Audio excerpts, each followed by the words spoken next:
How hungover are you on a scale of 1 to 10? 6. No, 4. Yeah, 4. I'm about 5. We've lost my denim jacket from last night though. No idea where it's gone, I'm still looking for it. I haven't got a clue where it is. I'm just going to do a shout out to Jen and say thank you for these party rings. But I ate basically the whole packet when we got in last night. Hello, welcome back. It's Saturday. Oh god, it feels like a Sunday. It's Saturday. We went out last night for Amy's birthday and Feeling we're just squiffy. feeling a wee bit tired. Amy makes icon cards, if you didn't already know. So we thought we would do a quick 5 minutes with Fee and Amy special edition. Where we Maybe 6 minutes. Maybe 6 minutes. We'll give you a little bit of airtime. Where we thought we would each pull an icon card and just talk through it. So icon cards are daily affirmations. Yeah, so they're supposed to be comforting and reassuring, and they're around meaningful subjects, so they're not just sort of random affirmations there, and there's no cheesy ones in there as well. Yeah. So that was really important to me, but they're around meaningful subjects like mental health and stuff. So we've picked our cards at random and we're just going to talk through them. So mine is I can let go of self-doubts. I think that one is from the depression and anxiety. Which is a huge thing if you've got depression and anxiety. I feel like that is becoming more and more a theme in my life because I'm self-employed now. Yeah.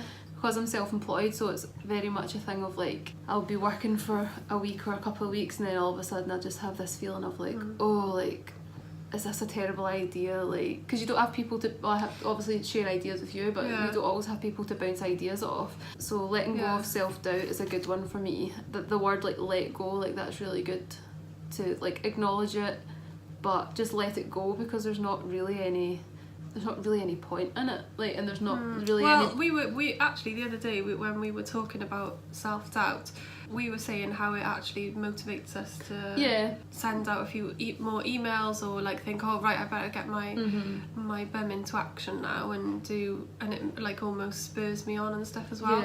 But that's sort of like when it's past a bit, like when you're in the moment, when it's really self-doubty, then it's quite difficult to stop those thoughts dead in their tracks and stuff. I think it's like helpful to understand that it is really negative and that they aren't true, those thoughts and stuff. And I think because my work is creative, so a lot of it is like my writing, and then I'll read it back and I'll just think I'll be writing for an hour or whatever and I think it's great, and then I read it back and think, is this terrible? Like, because obviously it's like creative, so it's not there's not a right or wrong. And sometimes I look at it and think, oh my god, is this actually terrible?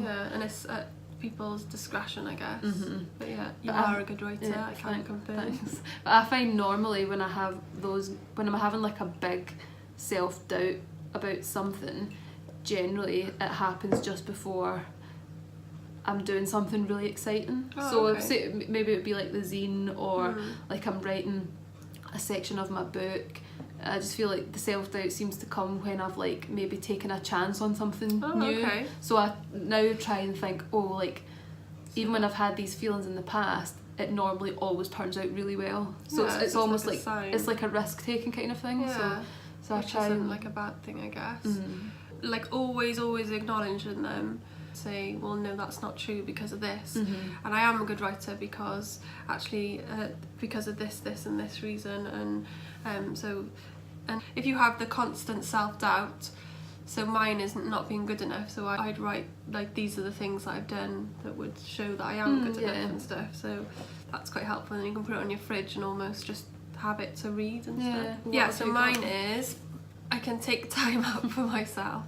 So that's a nice one for me because I'm a single mum, and you do feel really guilty about taking time out for yourself. But I know that my children are like being well looked after at their dads and stuff, and I think it's really important to take time out for myself as a mum. But then like as a non-mum, it's also really important as a woman and as a human being to take time out for yourself, to reboot your brain. And so that one's from the self-care hack. I think it's really important to have some time to yourself, to slow down and not be a million miles an hour and try and gather your thoughts. Yeah, and we were saying like cause we both like are self-employed, quite often time for ourselves is like we always use it for work. Although that's not necessarily always a bad thing, try and not do that all the time. Yeah, and actually saying, right, I'm gonna have the afternoon off and stuff when you're not so busy, or when like take that as like a sign that, oh right, okay, I'm just gonna use this afternoon then because I haven't got much work to slow down and stuff. Yeah, and to not feel guilty about that time. So that's your ICANN cards for today.